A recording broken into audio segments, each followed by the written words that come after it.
Hello again, my fellow human beings. Here we are at the chick-off grid and the little chick-off grid. Here she is.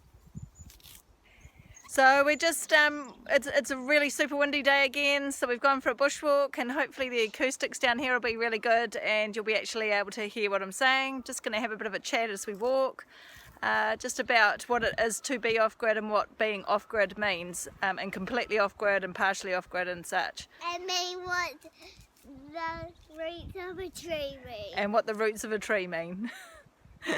And what we were looking at as we go, and then hopefully we'll get a chance to go and have a look at the generator if it's not too windy.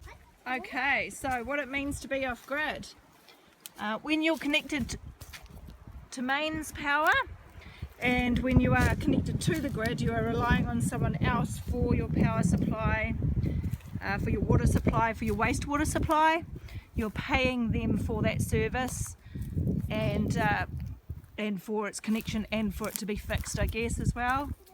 When you're off-grid, you source your own power via the sun, the wind and water as well. So you can be partially off-grid, in which case you can be connected to the grid, but you also have solar panels and that feeds back into the system, and it means that you've always got supply even in winter. Sometimes you get money back from it, from your bills, but they've changed the amount, I think, of that, so it's not actually as profitable as it once was to be partially off-grid. And we're stuck, so we're going to turn around now. Why? I think we'll go down that way. Oh, this is... No, there's too much gorse here. Okay, so what we are is completely off-grid. We're not connected at all to the grid.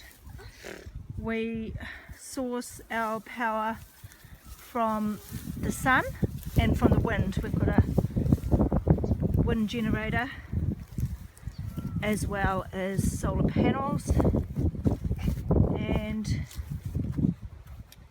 we have our own water supply, and we don't pay anybody for it. But if it doesn't work, we have to fix it ourselves. And the supply is limited to a certain extent, so we don't run hundreds of different things. I don't have a microwave. I never had a microwave, so it didn't really matter. I don't have a dishwasher currently, but I will get a dishwasher at some point. We do have enough power to run one now. It depends on your system, on how much you can run. To begin with, we didn't run anything at all unless we turn the generator on. As we slowly got more and more solar panels and a better system, we are able to now run our entire house off it. We've got free fridge, freezer, washing machine. We do have television, but we're not connected to Sky or any kind of television. We just watch DVDs occasionally if we feel like it. What's that, darling? Where are we going? Yeah, we can go straight across. So we're just going on a bit of a bushwalk here down to the faraway tree, which is a secret spot. Yeah, so Anna, do you want to show us where the faraway tree is? So yeah, at the moment it's really windy. It's been windy for a few days now, which is fine. We get the windmill going. That supports the system that we have. If there's not a lot of sun, yesterday there wasn't a lot of sun, but our system can generally go for 2 or 3 days without too much sun with the windmill going. This is the faraway tree. Wow, the faraway tree, everybody! If you don't know what the faraway tree is, look up Enid Blyton, The Faraway Tree. Fabulous book, fabulous stories. So what trees have you been studying at school, Naya? Kauri trees and kauri gum. Kauri trees and kauri gum. And they've been to the museum. The Kauri Museum. The Kauri Museum. Kauri. Kauri, sorry, my mispronunciation. And down. Oh, watching out for the tree root. And down here, generally, there's water trickling away, but you probably won't be able to see it because there's not a lot of water at the moment. It doesn't take much for the land to dry up. It's been raining for months and months and months, and now suddenly it's not. and it really doesn't take long for it to dry up. If you have one of these at the height of your property, you could actually probably source yourself some power through that. So yeah, a Pelton wheel will give you power as well. I'll find out some information on that and post it up. Lots of people have Pelton wheels, we don't. This is our water source here is at the bottom of our property, not the top. Okay, so we've just done a big walk through the bush and we're just about to head back up, and it's going to get super windy and super noisy again. So yeah, basically that's what it is to be off grid. If you're on mains power, you're paying for it and you're subject to the availability of it. If there's a storm or if you don't pay your bill, essentially, you have no power. And if you're off grid, completely off grid, you don't pay anyone else for your power, and you aren't subject to you are subject to availability depending on the system that you set up and how much you plan to run off your system. And there's different types of systems that you can run from, and the most common two are the solar and wind power.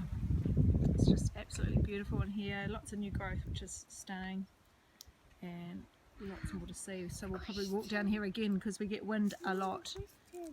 Yes, Anaya? What do you think? Please don't break the tree. The It's got a life to live. are really beautiful. What, so the trees are really beautiful? And we found the sitting tree. We found- It's like a tree having a baby. It looked like a tree having a baby, didn't it? The sitting tree. It did. It's one of our markers for when we go for a bushwalk, so we know where we are. And I can hear something in the bush, which is probably a rogue sheep, which is a bit naughty. It's a bird. It's a bird. It's a cheeping bird. Anyway, so yeah, hopefully we'll get over to see the generator and I can just show you our system, what we've got set up over there, what we've had, and explain that to you. Possibly that may be done another day if the wind doesn't back off, but that's what you get when you live on a hill. Mum, everything is black. Everything is black. She's in my shirt. Alright, talk again soon. Okay, so we're back up from our big walk. It's probably going to be really windy now, so you won't be able to hear me much, but we'll give it a crack. This is the generator house, so it's got a wee house, if you can see it there. And in there, oh, it's got a nice bamboo lock, you know, sophisticated stuff. And in there is the generator, which looks like it's having an overhaul because there's bits pulled apart. Anywho, that's our generator, and that is a 6,500 watt generator, and we can power the whole house with that, but generally we just use it to power up the batteries and support the solar system, or power tools that surge a lot and require a lot of power. Before that we just had a 2,500 watt. They were both petrol, and that one would do power tools and the washing machine and pretty much it. And the TV, if I spat the dummy and decided that I really desperately needed to watch television because I was so sick of doing puzzles and playing games and listening to sheep and cows, and was just like desperate for outside contact. So anyway, that's the generator house. It's got all the gear, it's got a little hole, and it barely ever gets used these days, hence it being pulled apart, which actually surprises me because now I realise how little we use it. So there you have it. Once you get your solar set up, you actually don't even barely need the generator, but it's back up and it's necessary if you're off grid. Catch you next time.